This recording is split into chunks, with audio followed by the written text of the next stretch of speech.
ইফতারে এইভাবে একবার এই স্পেশাল আলুর চপটা তৈরি করে দেখেন। ইফতারের টেবিলে সবাই শুধু আপনার প্রশংসাই করবে। আসসালামু আলাইকুম everyone, welcome to Apsara's mini kitchen. Special এই আলুর চপগুলো তৈরি করা একদমই সহজ আর খেতেও কিন্তু অনেক বেশি মজা হয়। ছোট থেকে বড় সবাই খুবই পছন্দ করে খাবে। যেহেতু ইফতারের মূল আকর্ষণ থাকে আলুর চপ আর বেগুনিতে, তাই আমি এই আলুর চপটাকে একটু সবসময় ভিন্ন ভিন্নভাবে করার চেষ্টা করি।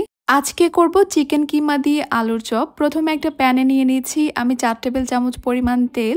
তেলটা একটু গরম হয়ে আসলে আমি দিয়ে দিব 1/3 কাপ পেঁয়াজ কুচি। পেঁয়াজটাকে কিছুক্ষণ নেড়ে চেড়ে একটু সফট করে নিব অথবা একটু লালচে করে নিব।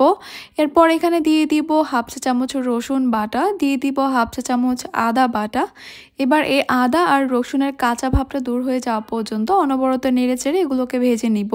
এরপর এখানে দিয়ে দিচ্ছি 1/4 টিস্পুন হলুদ গুঁড়া, দিয়ে দিচ্ছি 1/2 চা চামচ লাল মরিচের গুঁড়া, জিরা গুঁড়া দিয়ে দিচ্ছি 1/4 টিস্পুন, ধনিয়া গুঁড়া দিয়ে দিচ্ছি 1/4 টিস্পুন, গরম মশলা গুঁড়া দিয়ে দিব 1/4 টিস্পুন, কালো গোলমরিচের গুঁড়াও দিয়ে দিব 1/4 টিস্পুন। এবারে সবকিছুকে নেড়েচেড়ে খুব ভালোভাবে মিশিয়ে নিচ্ছি। খেয়াল রাখতে হবে এই গুঁড়া মশলাগুলো যেন পুড়ে না যায়। মশলাগুলো ভেজে নেওয়া হয়ে গেলে এবার আমি এখানে দিয়ে দিব 1 কাপ চিকেন কিমা, সঙ্গেই দিয়ে দিব 1/2 চা চামচ লবণ। হাড় ছাড়া মুরগির বুকের মাংসটা নিয়ে আমি একটা নাইফ দিয়ে খুব ভালো করে চপ করে নিয়েছি, অথবা চাইলে মুরগির বুকের মাংসটাকে ছোট ছোট টুকরো করে ব্লেন্ডারে ব্লেন্ড করে নিতে পারেন।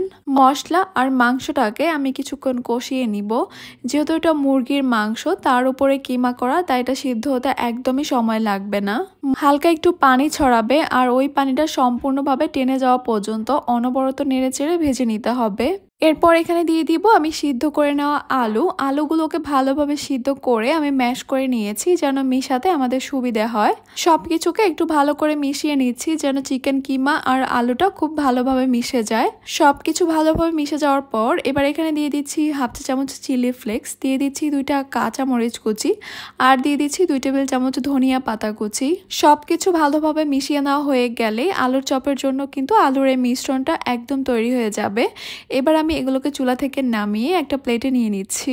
কিছুটা ঠান্ডা হয়ে আসলে আমি আলুর চপগুলো তৈরি করে নিব। কিছুটা আলুর মিশ্রণ হাতে নিয়ে গোল বলের মতো করে নিব। এরপর হালকাভাবে প্রেস করে একটু চ্যাপটা করে নিব। সবগুলো তৈরি করে নিয়েছি আর আপনারা চাইলে কিন্তু এগুলোকে ফ্রোজেন করে রাখতে পারেন প্রায় 1 মাসের মতো। একটা এয়ারটাইট বক্স বা একটা জিপলক ব্যাগে নিয়ে ডিপ ফ্রিজে সংরক্ষণ করে রাখতে পারেন। এখন আমি বেসনের ব্যাটারটা তৈরি করে নিব। একটা বাটিতে নিয়ে নিচ্ছি 1 কাপ বেসন আর এই বেসনটা কিন্তু অবশ্যই চেলে নিতে হবে। লাল মরিচের গুঁড়া দিয়ে দিচ্ছি 1/2 চা চামচ, হলুদ গুঁড়া দিয়ে দিচ্ছি 1/4 টিস্পুন, লবণ দিয়ে দিচ্ছি 1/4 টিস্পুন আর এখানে দিয়ে দিচ্ছি 1 চা চামচের মতো কর্নফ্লাওয়ার। এবার এই সব শুকনো উপকরণগুলোকে আমি একসঙ্গে ভালো করে মিশিয়ে নিব। ভালোভাবে মিশিয়ে নেওয়া হয়ে গেলে এবার আমি এখানে অল্প অল্প করে পানি দিয়ে ব্যাটারটা তৈরি করে নিব। বেসনটা যদি প্রথমে চেলে নেওয়া হয় তাহলে কিন্তু এই ব্যাটারটা মিশাতে খুব একটা বেশি সময় লাগবে না, কোনো রকমের লাম্পস তৈরি হবে না।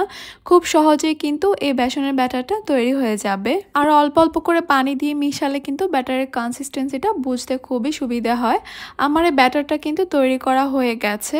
তৈরি করে রাখা একটা করে আলুর চপ নিব আর এই ব্যাটারের মধ্যে ভালোভাবে কোট করে নিব একটা চামচের সাহায্যে। আপনারা চাইলে কিন্তু হাতের সাহায্যেও এই কাজটা করে নিতে পারেন, তবে আমার কাছে বেস্ট লাগে এরকম একটা কাঁটা চামচ। এতে করে এক্সট্রা যে ব্যাটারগুলো থাকে সেগুলো একাই ঝরে পড়ে যায়। এরপর তেলে দেওয়ার সময় হাতে লাগার কোনো ভয় থাকে না। এভাবে আমি একটা একটা করে বেশ অনেকগুলো আলুর চপ দিয়ে দিয়েছি তেলের মধ্যে আর তেলটা কিন্তু আগে থেকেই ভালোভাবে গরম করে নিতে হবে। এরপর পছন্দ মতো কালার চলে আসা পর্যন্ত এগুলোকে এপাশ ওপাশ করে ভেজে নিতে হবে। ভেজে নেওয়া হয়ে গেলে এরপর তেল ঝরিয়ে এগুলোকে তুলে নিব। একদম গুলুমুলু আলুর চপগুলো দেখতে অনেক বেশি সুন্দর হয়েছে আর এগুলো খেতেও কিন্তু অনেক বেশি মজা হয়েছে। আর তৈরি করাও কিন্তু খুব একটা বেশি ঝামেলা না। আবার চাইলে আপনারা একটু বেশি পরিমাণে তৈরি করে 1 মাসের জন্য ফ্রোজেন করেও রেখে দিতে পারেন। আজকের এই স্পেশাল আলুর চপগুলোর মধ্যে আমি দিয়েছি চিকেন কিমা। আপনারা চাইলে কিন্তু সেম রেসিপিতে বিফ কিমা দিয়েও এই স্পেশাল আলুর চপগুলো করে নিতে পারবেন। আশা করছি আমার আজকের রেসিপি আপনাদের কাছে খুবই ভালো লেগেছে, সহজও লেগেছে। তাহলে আজকে এই পর্যন্তই। সবাই অনেক বেশি ভালো থাকবেন, সুস্থ থাকবেন, সবাই সবার জন্য দোয়া করবেন। আল্লাহ হাফেজ।